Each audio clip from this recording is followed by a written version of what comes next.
Assalamualaikum warahmatullahi wabarakatuh. Bismillah, alhamdulillah, salatu wassalamu ala rasulillah wa ala alihi wa sahbihi wa mawala la khawla wa la quwata illa billah. Alhamdulillahirabbil alamin.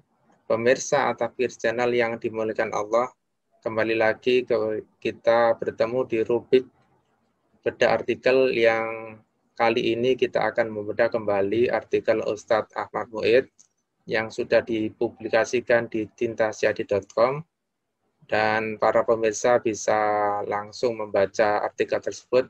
Kita akan cantumkan di link deskripsi. Kali ini artikelnya berjudul Tantangan Pendidikan Islam di Tengah Kehidupan Sekuler, Mampukah Mencetak Generasi Cemerlang? Alhamdulillah, pada kesempatan kali ini kita sudah menghadirkan penulisnya langsung, Ustadz Ahmad Muid, di forum Zoom. Kita sapa dulu beliau. Assalamualaikum Ustadz. Waalaikumsalam warahmatullahi wabarakatuh. Gimana kabarnya Ustadz? Sehat selalu? Alhamdulillah sehat Ustaz tadi.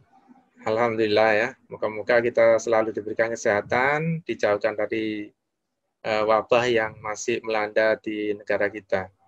Alhamdulillah Ustadz bisa hadir memenuhi undangan kita di At-Takfir Channel. Moga-moga tidak bosan ini Ustadz hadir di forum kita di rubrik bedah artikel. Dan kali ini kami mohon Ustadz nanti menjelaskan terkait dengan artikel Ustadz yang berjudul Tantangan Pendidikan Islam di Tengah Sekuler, Mampukah Mencetak Generasi Cemerlang? Baiklah, kita akan langsung saja membedah artikel Ustadz. Sebelumnya mohon dijelaskan kepada para pemirsa apa sih generasi cemerlang yang menurut Islam ya, idealnya seperti apa? Monggo Ustadz. Terima kasih pada Ustaz tadi. Pemirsa At-Takfir Channel yang dirahmati Allah. Generasi cemerlang menurut Islam adalah generasi yang memiliki kepribadian Islam, di mana generasi tersebut mempunyai pola pikir dan pola sikap tingkah lakunya didasarkan pada akidah Islam. Di samping itu, mereka juga menguasai ilmu dan teknologi, di mana ilmu dan teknologi tersebut digunakan untuk meningkatkan taraf hidup masyarakat. Itu, Dan. Oh, gitu ya. Itu idealnya begitu ya. Nah, yang Ustadz lihat saat ini gimana? Apakah pendidikan yang didapatkan oleh generasi kita saat ini belum bisa memenuhi target tersebut? Kalau kita melihat saat ini, generasi yang dilahirkan dari sistem yang diterapkan oleh pemerintah, yaitu sistem pendidikan sekuler.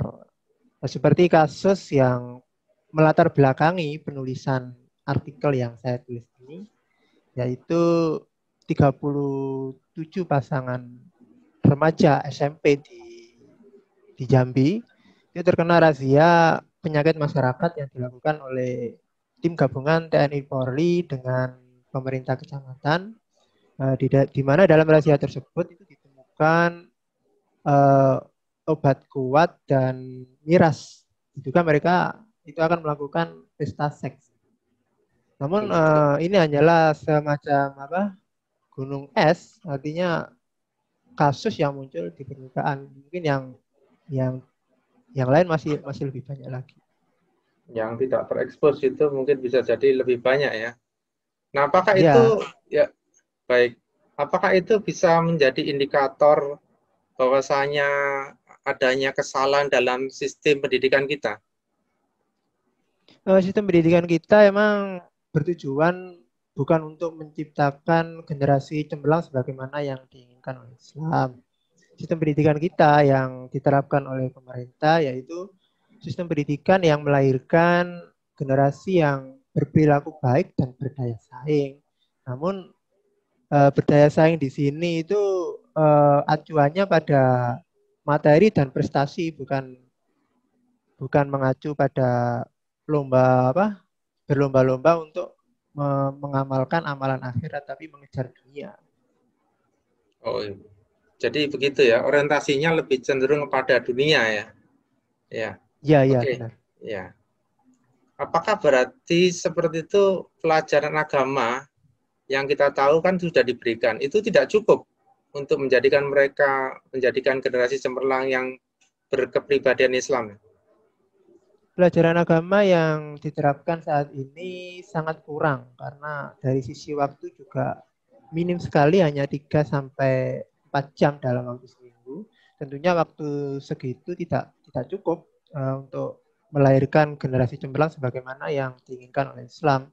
Karena pelajaran saat ini kurikulumnya lebih mengajarkan ilmu pengetahuan sains dan literasi itu lebih lebih dominan dibandingkan dengan pendidikan agama. Oh gitu. Terus bagaimana kalau dengan pendidikan nih sekolah-sekolah yang berbasis Islam ya, yang saat ini ada?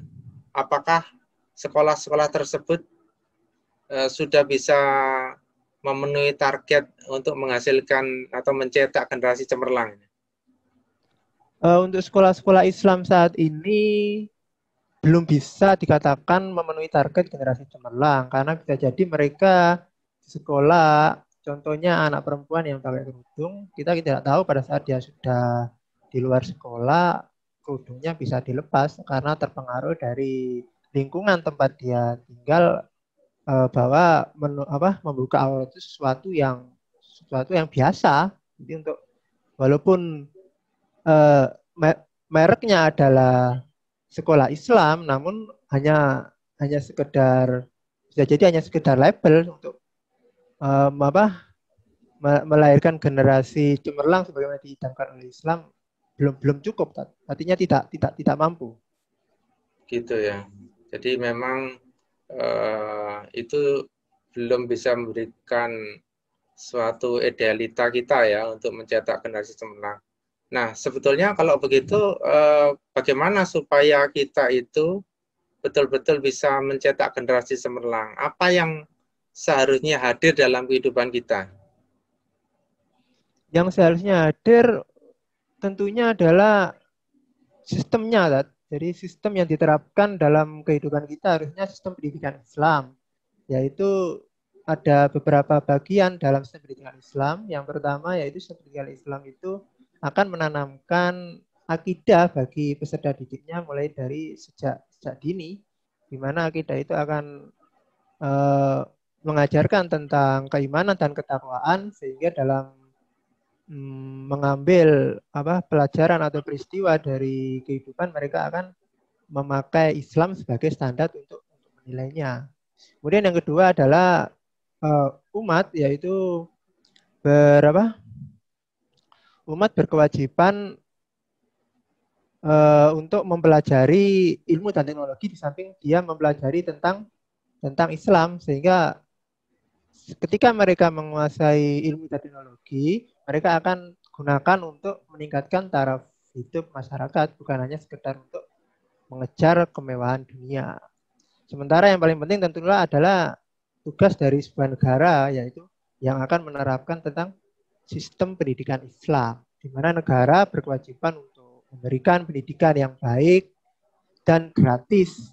Sampai itu juga menyiapkan sarana dan prasarana pendidikan seperti membangun sekolah, membangun kampus, kemudian menyediakan buku-buku dan membangun laboratorium untuk riset.